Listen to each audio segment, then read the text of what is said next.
میرے عزیزو، آج ہم نے کئی صورتوں کی تلاوت کی ہے، جس میں سورہ طور، سورہ نجم، سورہ قمر، سورہ رحمان، سورہ واقعہ اور سورہ حدید بڑی اہم صورتیں ہیں۔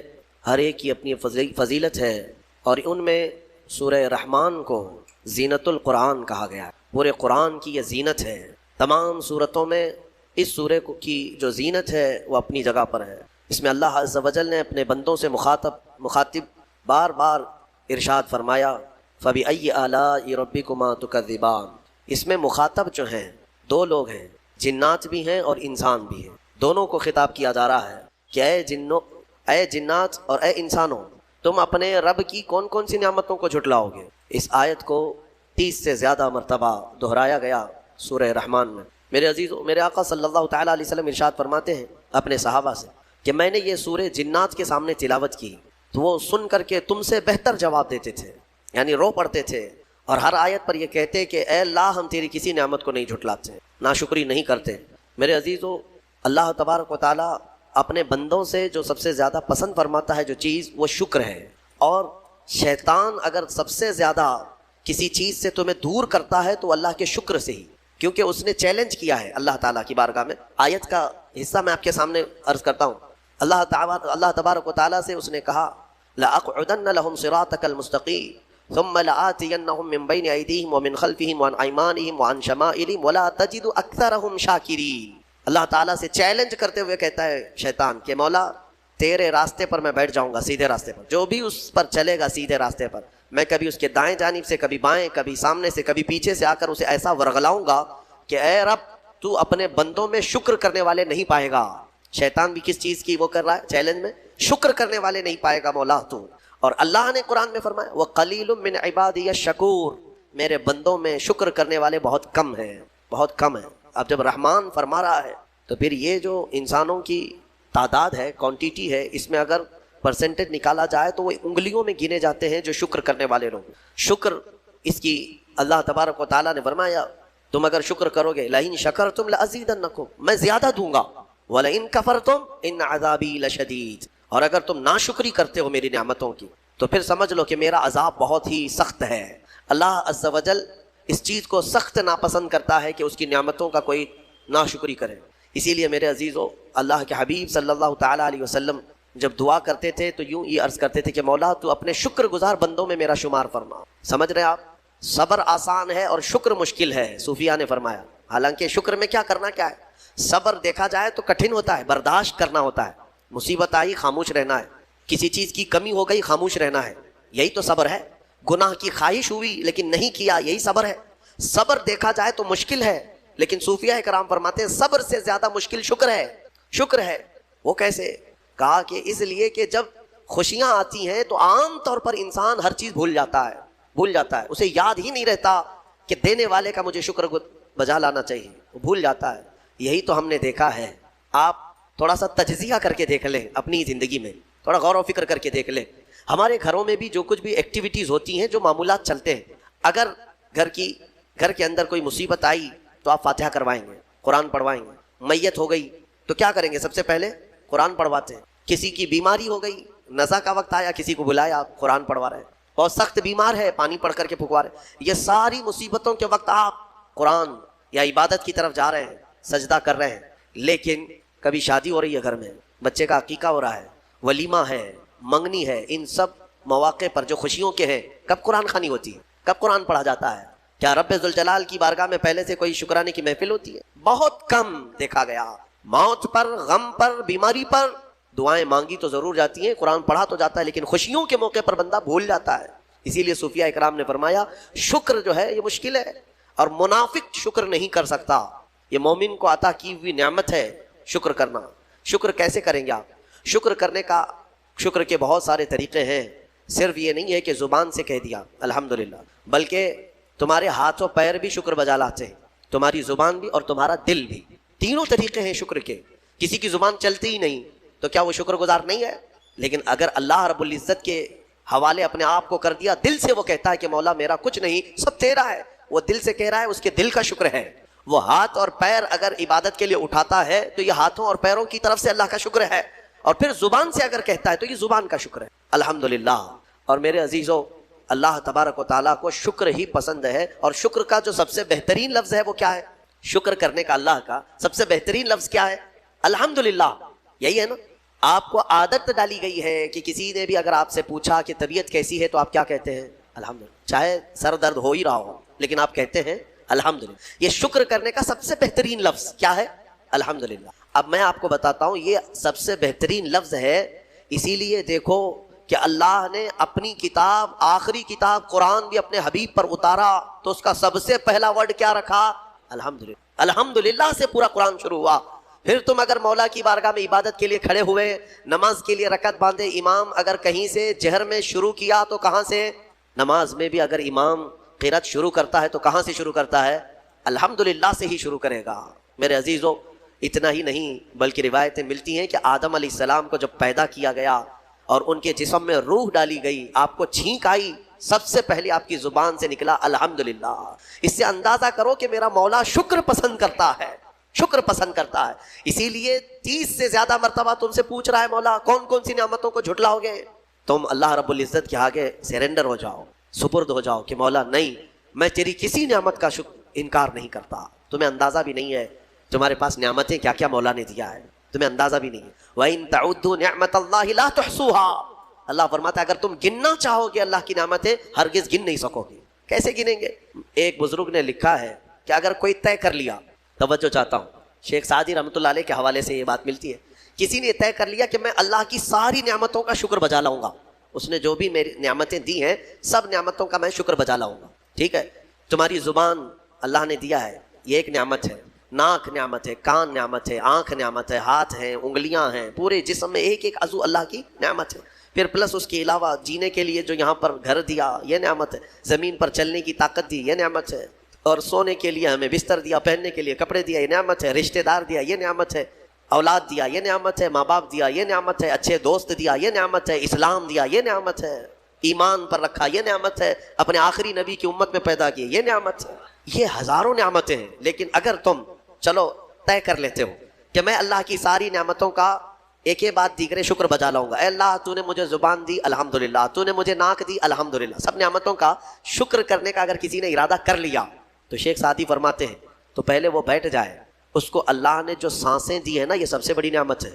ایک سانس اندر جاتی ہے یہ نعمت، سانس باہر نکلتی ہے یہ نعمت۔ اگر تم نے سانس لے لیا نکلی نہیں باہر تو ختم ہو گئی تمہاری زندگی، اور سانس نکلی اندر لے نہیں پا رہے ہو یہاں پر بھی زندگی ختم۔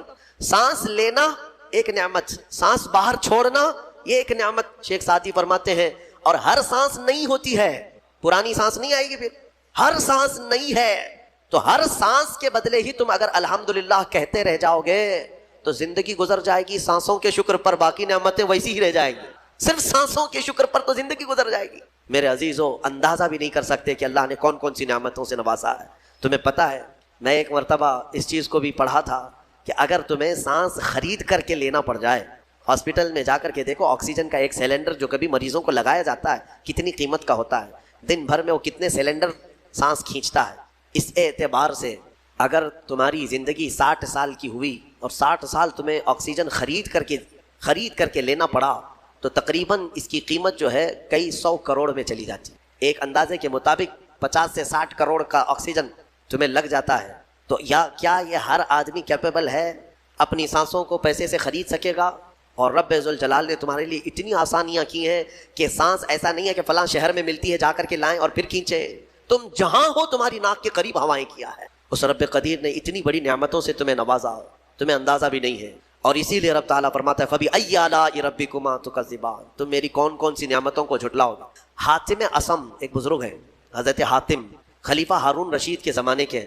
خلیفہ ہارون رشید کے زمانے میں بادشاہ نے ایک مرتبہ ان کو طلب کیا اور پوچھا کہ کچھ نصیحت کیجیے آپ مجھے۔ وہ اکثر بڑے بڑے علماء کو دربار میں بلاتا اور نصیحت حاصل کرتا۔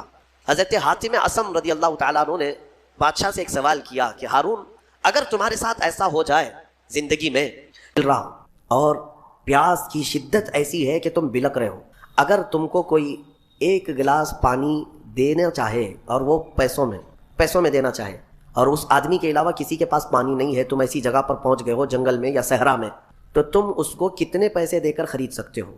ایک گلاس پانی وہ بہت بڑی قیمت لگا رہا ہے، تم کو اگر بہت شدت کی ضرورت ہے تو تم کتنا مال دے کر کے خریدو گے؟ خلیفہ ہارون رشید نے کہا میں اپنی آدھی سلطنت بھی دینے کو تیار ہو جاؤں گا ایک گلاس پانی، کیونکہ ضرورت ہے انسان کی، جان بچانا ہے۔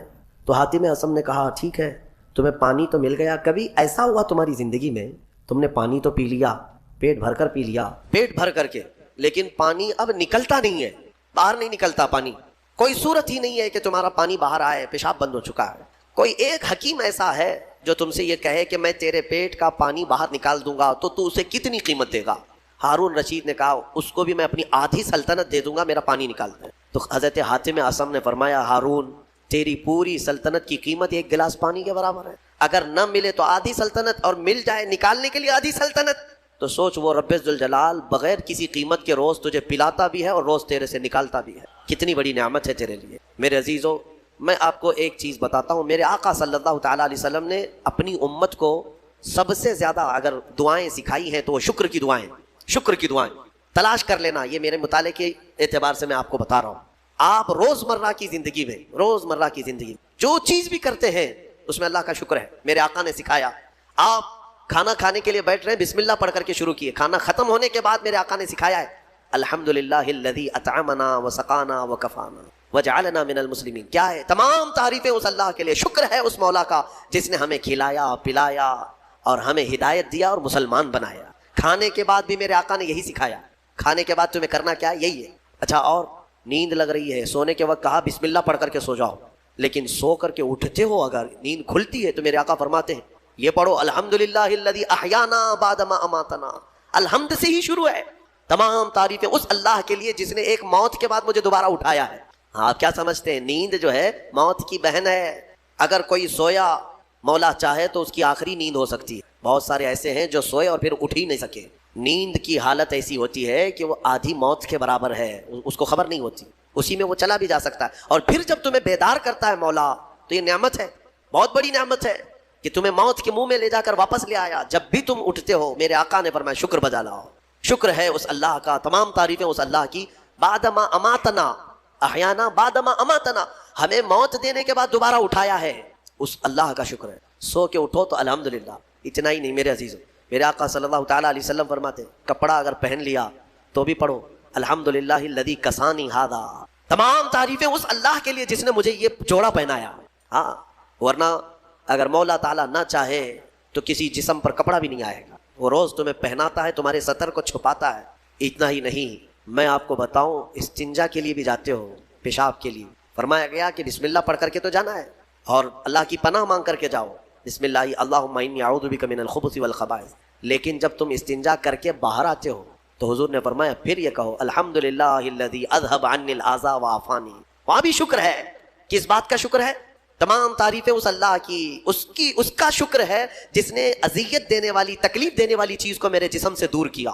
تمہیں اندازہ ہے زہر ہے یہ جو اندر استنجا جمع ہو جائے تو آسانی سے آج پیشاب کر لیتے ہو، آسانی سے آج تم حاجت کر لیتے ہو، پخانہ ہو جاتا ہے، تو اس کو یوں مت سمجھ لینا کہ تمہارا کمال ہے، یہ رب تعالیٰ کی ہزار نعمتوں میں سے ایک نعمت ہے۔ اگر پیشاب تمہارا رک گیا، کڈنی کام کرنا چھوڑ دیتی ہے، آج جاؤ ہاسپٹلوں میں دیکھو ڈائلیسس کی مشینوں پر کتنے مریض سوئے ہوئے ہیں۔ تمہیں پتہ ہے پیشاب اگر نہیں نکلتا تو آج کے زمانے میں نیا ایک علاج ہے، ڈاکٹرز کیا کرتے ہیں کہ پانی جو ہے یہ پیشاب پورا خون میں مل جاتا ہے اور زہر بنتا ہے جسم میں۔ اگر ایک دن پیشاب نہیں ہوا تو پانی تمہارا جسم میں بھر جائے گا، اسی کو کریٹینن کا لیول بڑھنا کہتے ہیں، زہر بھر جاتا ہے۔ اب اس کو نکالیں کیسے؟ باہر آتا نہیں۔ ڈاکٹر اس کے لیے ڈائلیسس کی مشین بند، اس کو لٹاتے ہیں، کیا کرتے ہیں بڑی موٹی 2 سوئیاں یہاں حلق میں ڈالتے ہیں گردن کے پاس، یا پھر ہاتھ سے ایک پائپ جسم کا پورا خون نکالتا ہے اور مشین میں ڈالتا ہے، اور مشین فلٹر کرتی ہے، دوسرے پائپ سے فلٹر کیا ہوا خون اندر جاتا ہے، اور جو پانی ہے وہ مشین نکال کر کے باہر ایک ڈبے میں پھینکتی رہتی ہے۔ میرے عزیزو، میں نے اپنی آنکھوں سے دیکھا ہے ایک بار ڈائلیسس کرنے کے لیے 4 گھنٹے لگتے ہیں، اور کئی مریض ایسے ہیں جن کو ہفتے میں 3 مرتبہ یہ کرنا پڑتا ہے، اور ڈاکٹر ان کو ایک بوتل پانی دیتا ہے، لمیٹڈ پانی پینا، پورے 2 دن میں 1 لیٹر سے زیادہ پانی مت پیو۔ اللہ، چاہ کر کے وہ پانی نہیں پی پاتے، چمچ سے پانی پیتے ہیں، ڈھکن سے پانی پیتے ہیں کہ زیادہ ہو گیا تو جسم میں نکلنے کی جگہ نہیں ہے۔ خیر، یہ تو ڈاکٹرز نے پیشاب نکالنے کے طریقے تو اپنا لیے میرے عزیزوں، لیکن اگر پخانہ نہیں نکلا تو اب تک اس کے علاج بھی نہیں ملتے۔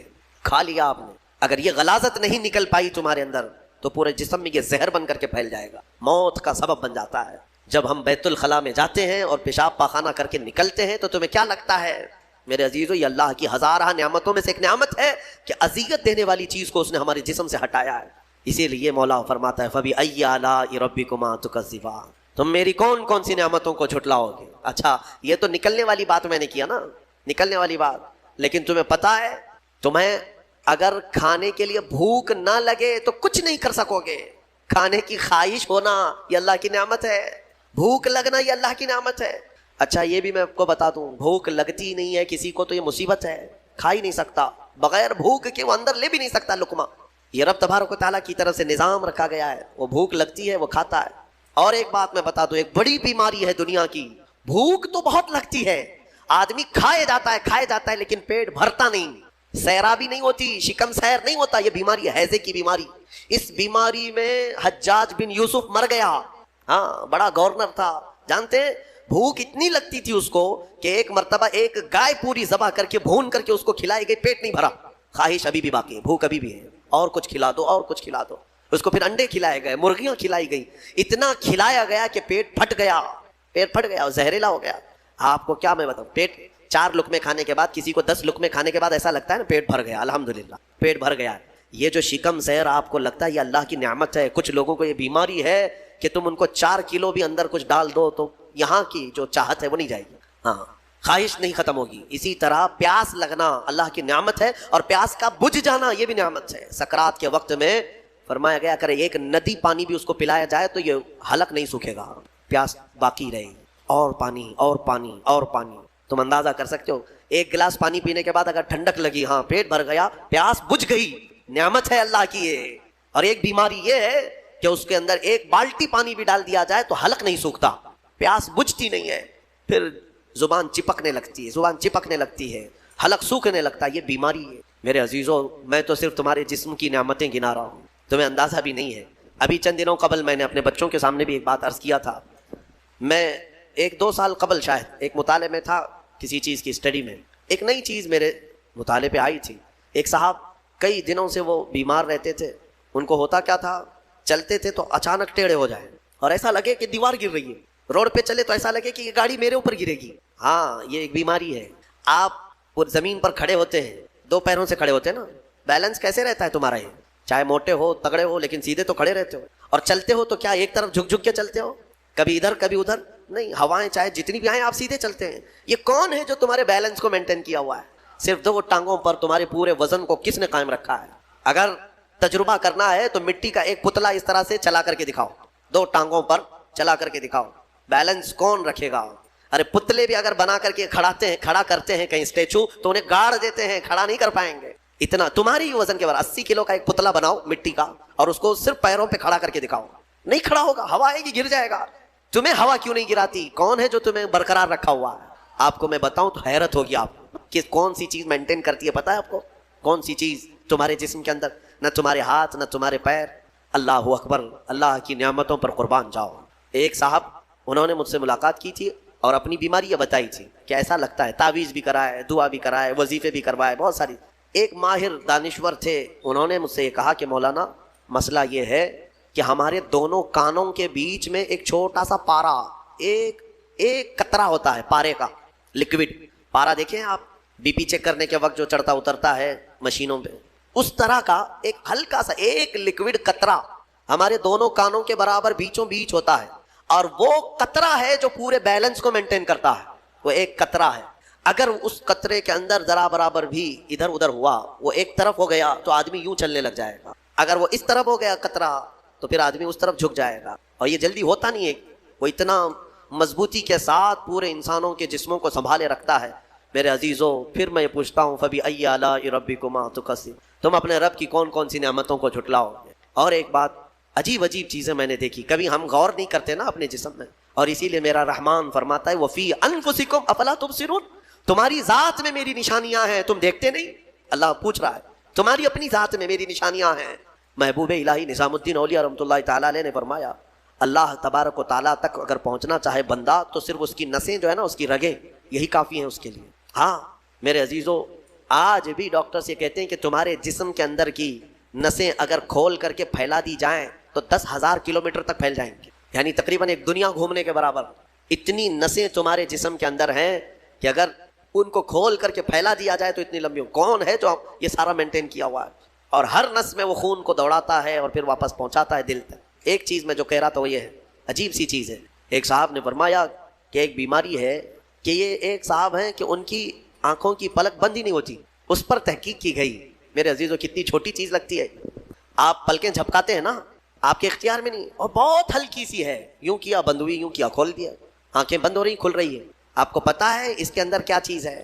کہا کہ ایک بہت ہلکا اسپرنگ ہے ان پلکوں کے بھی اوپر، باقی سب جگہ اس طرح اپنے آپ نہیں ہوتے ہیں کہ خود سے جو ہے بند ہو رہی ہو کھل رہی ہو۔ کان کیا اس طرح کرتا ہے ہمارا، اٹھ گیا اپنے آپ، بیٹھ گیا اپنے آپ؟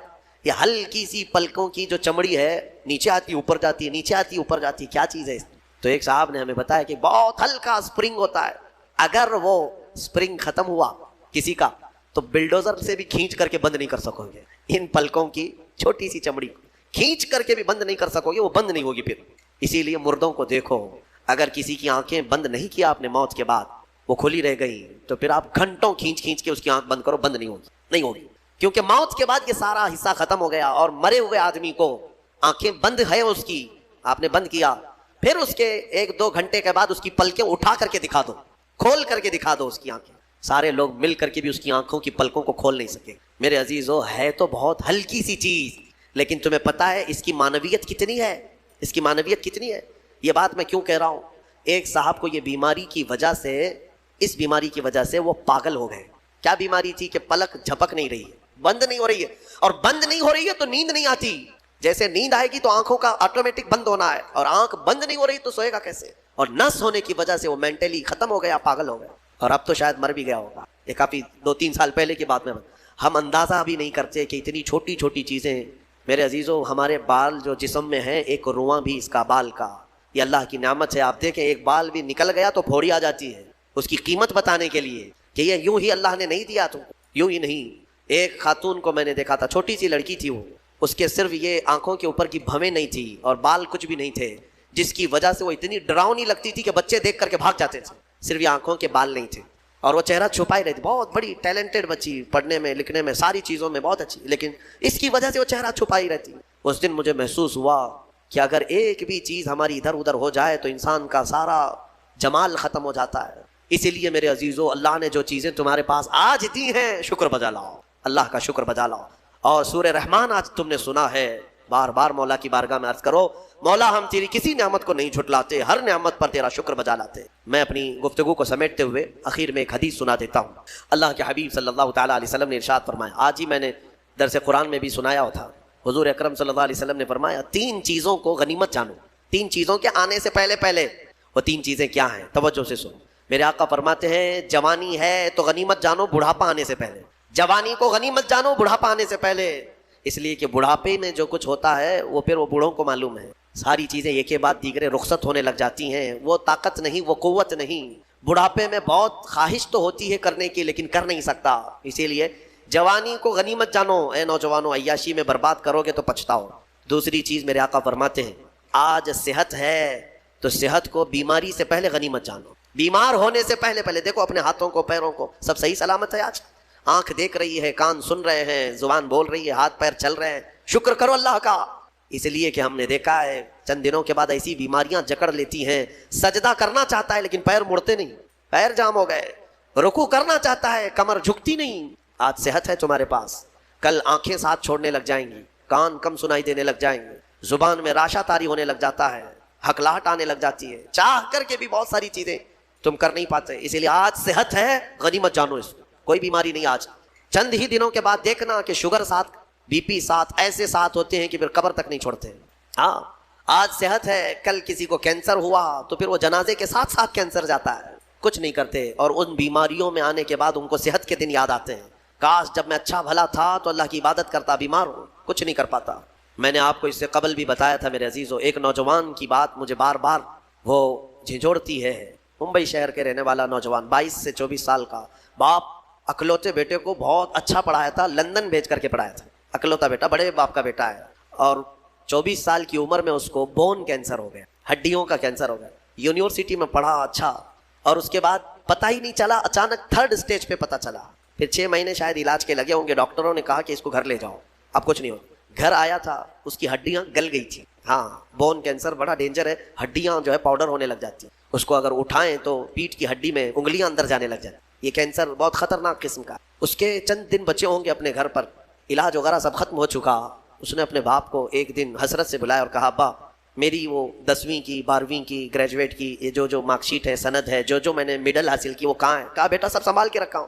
کہا میں دیکھنا چاہتا ہوں۔ باپ نے وہ ساری چیزیں الماری سے اس کو دیا کہ یہ سرٹیفکیٹ ہے، یہ تیری سند ہے، یہ مارک شیٹ ہے، یہ ساری چیزیں۔ وہ نوجوان بستر پر لے کر کے اپنی سرٹیفکیٹ پڑی ہوئی، اس میں ٹاپر بھی رہا ہے، وہ سب چیزیں دیکھ دیکھ کر کے رونے لگا، اور پھر اپنے باپ سے ایک سوال کیا کہ ابا یہ ساری مارک شیٹ اور سند میں کون سی ایسی ہے جو میں منکر نکیر کو بتاؤں تو مجھے چھوڑ دیا جائے، کیونکہ میں جا رہا ہوں اب آخری سفر پر، میں آخری سفر پر جا رہا ہوں، اب تو میرے پاس اتنا وقت بھی نہیں ہے کہ میں کوئی اور چیز حاصل کروں۔ اس کے باپ نے مجھے یہ چیز بتائی تھی۔ وہ کہتے تھے کہ مولانا آپ بچوں کو بتاؤ، واقعی صحت جب تک تھی تم نے نہ قرآن کی طرف توجہ دیا، نہ میرے رحمان کو راضی کرنے کی کوشش کی۔ صحت آج ہے تو شکر بجا لاؤ اللہ کا، بیماری میں وہ مولا تمہارے ساتھ ہو۔ 2 چیزیں میں نے عرض کی ہے، جوانی کو غنیمت جانو بڑھاپا آنے سے پہلے، صحت کو غنیمت جانو بیمار ہونے سے پہلے، اور سب سے بڑی چیز میرے آقا فرماتے ہیں زندگی کو غنیمت جانو موت آنے سے پہلے۔ ہاں ٹھیک ہے، بڑھاپے میں کچھ تو کر سکتے ہو، بیماری میں کچھ تو کر سکتے ہو، مرنے کے بعد کیا کر سکتے ہو؟ تو اس لیے آج زندہ ہیں، اسی کو غنیمت جانو کہ اللہ ابھی تو ملک الموت نہیں آیا، ابھی تمہارے پاس ٹائم باقی ہے، سانسیں چل رہی، وقت باقی، صحت بھی ہے، جوانی بھی ہے، زندگی بھی ہے، تو سب ہے تمہارے پاس۔ پھر اللہ کی ناشکری کرنا میرے عزیزوں یہ سب سے بڑا گناہ ہے۔ اسی لیے میرے آقا صلی اللہ علیہ وسلم نے فرمایا معراج کی رات میں نے جہنم میں سب سے زیادہ عورتوں کو دیکھا۔ حضور سے پوچھا عورتوں نے کہ کس وجہ سے؟ حضور نے وجہ یہی بتائی، ہن یکفرن العشیر، وہ اپنے شوہروں کی ناشکری کرتی ہیں، ناشکری کرتی ہیں۔ کب تو نے میرے ساتھ اچھا کیا، یہ لفظ کہتی ہیں جس کی وجہ سے مولا ان کو جہنم میں پہنچایا۔ عورت اگر شوہر کی ناشکری کی وجہ سے جہنم میں ہے تو یہ بندے جو سیدھے رحمان کے ناشکرے ہیں وہ کس قدر جہنم میں جلیں گے۔ اسی لیے میں ڈراتا ہوں اس بات سے کہ اللہ رب العزت کا شکر بجا لاؤ، جیسا رکھا ہے اس نے بہت ہے، بلکہ دیکھا جائے تو ہماری حیثیت سے زیادہ اس نے عطا کیا ہے۔ شیخ سعدی رحمۃ اللہ تعالیٰ علیہ کی وہ بات یاد آتی ہے، ان کی چپل گم ہو گئی تھی، کانٹے اور کنکر چبھنے لگے، مسجد میں آئے سجدے میں رونے لگے، سفر میں ہوں مولا میری حیثیت ہی نہیں ہے کہ اب میں چپل بھی خرید سکوں، میں اتنا غریب اور مفلس ہو گیا ہوں۔ باہر نکلے تو دیکھا ایک آدمی پیر کٹا ہوا بیٹھا تھا جس کے دونوں پیر نہیں تھے، تو واپس گئے اور اللہ کا شکر بجا لانے لگے، اے مولا میری تو چپل ہی نہیں ہے، اس کے پاس پہننے کے پیر بھی نہیں۔ اسی لیے اپنے سے چھوٹوں کو دیکھو اور شکر بجا لاؤ۔ ہاں میں اپنے نوجوانوں سے اسی لیے کہتا تھا کہ کبھی کبھار ہاسپٹل وزٹ کرو، جاؤ کینسر کے پیشنٹ کو دیکھو، وہاں پر کبھی چہرہ سڑا ہوا ہے، کسی کا گلا سڑا ہوا ہے، کہاں کہاں کیا کیا۔ میں جاتا ہوں کبھی تو وہ دیکھتے ہی رونے لگ جاتے ہیں۔ میرے عزیزوں موت و حیات کے بیچ میں موجود ایک لاش کی طرح پڑے رہتے ہیں۔ تم دیکھو گے تمہیں اپنی صحت پر اللہ کا شکر کرنے کا جذبہ پیدا ہوگا کہ مولا تو نے مجھے ان سب بیماریوں سے محفوظ رکھا ہے۔ اسی لیے میرے آقا صلی اللہ تعالیٰ علیہ وسلم نے بیماروں کو دیکھ کر، مصیبت زدہ کو دیکھ کر کے بھی جو دعا تعلیم دی وہ کیا ہے؟